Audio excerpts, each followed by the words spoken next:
سنا ہے 14 فروری کوئی ڈے منایا جاتا ہے اور اس میں کچھ لڑکے جو ہیں وہ یہ کہتے ہیں کہ یہ ایک انٹرنیشنل دن ہے جس میں ہم نے پھول دینا ہے کسی لڑکی کو، اظہار محبت کرنا ہے۔ ایک سنار کے بارے میں عارف رومی نے لکھا ہے کہ وہ اس نے بے اولاد تھا تو اس نے ایک بچہ لے کے پال لیا، تو بچہ اس کو باپ کہتا تھا، اس کی بیوی کو ماں کہتا تھا۔ انہوں نے لے پال ایک بچہ تھا اور یہ لوگ جن کی اولاد نہیں ہوتی ترس جاتے ہیں، کئی دفعہ ترسے ہوئے لوگ تھے، بچے کو لے لیا پالا، وہ بچے نے بھی حد کر دی فرما برداری کی۔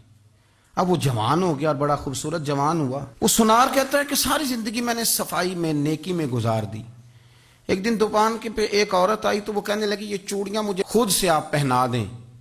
وہ کہتا ہے میں نے جب اس کا ہاتھ پکڑا تو میرے دل میں غلط خیال آ گیا، میں نے غلط نظریے سے اس کا ہاتھ پکڑا، اور جب میں نے اس کا وہ ہاتھ اس نظریے سے پکڑ لیا، تھام لیا، بہرحال وہ چلی گئی، لیکن وہ میرے ذہن کے اندر ناپاکی آ گئی۔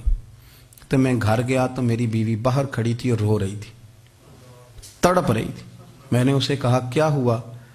تو وہ کہنے لگی کہ بچہ ساری زندگی فرما بردار رہا، میں نے ماں بن کے پالا، پر آج اس نے غلط ذہن سے میرا ہاتھ پکڑ لیا ہے اور میں تڑپ گئی ہوں، ٹوٹ گئی ہوں کہ یہ اگرچہ لے پالک تھا، کسی کا تھا، پر میں نے تو پتر سمجھ کے پالا تھا، یہ کیا ہوا؟ وہ کہتا میری چیخ نکل گئی۔ تو میں نے اسے کہا کہ یہ اس کی غلطی نہیں، یہ میری غلطی ہے، میں نے باہر آج نظر گندی کی ہے تو رب نے مجھے سزا دی، یہ مجھے سزا ملی ہے۔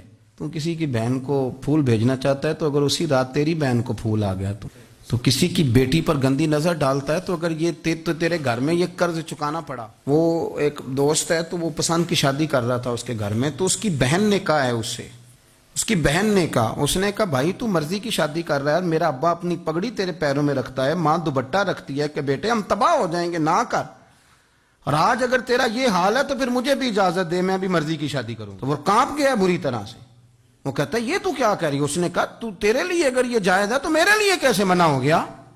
تو یہ کوئی مہذب قومیں نہیں جو ایسے کرتی ہیں، یہ کوئی تعلیم یافتہ ہونے کی یا گورا چٹا ہونے کی علامت ہے؟ کیا آپ کسی کو پھول بھیجیں گے؟ شرم نہیں آتی؟ مہذب قوم اور شریف لوگ کون ہوتے ہیں؟ میرے نبی کریم علیہ السلام نے فرمایا الحیاء من الایمان، حیا تو ایمان کا حصہ ہے، اگر تیری نظر زیادہ جھکی ہوئی ہے تو زیادہ حیا والا ہے۔ اس لیے یہ کوئی گند مند کسی جگہ بھی کسی شخص کو کرنے کی اجازت نہیں، ورنہ یاد رکھیں اس لیے کہ جب آپ کے گھر میں بہو بیٹیاں ہیں، بہنیں ہیں، پھر بھی آپ یہ ذوق بنائیں تو پھر پتہ نہیں کیا سوچتی ہے دنیا، کہاں رکیں گے۔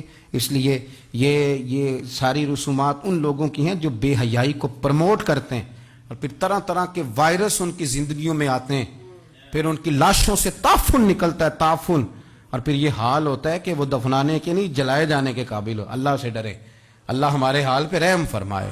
اس لیے کوئی ایسی غلط حرکت نہیں کریں، بچوں پر نظر رکھیں۔ اللہ ہمیں سمجھنے کی توفیق عطا فرمائے۔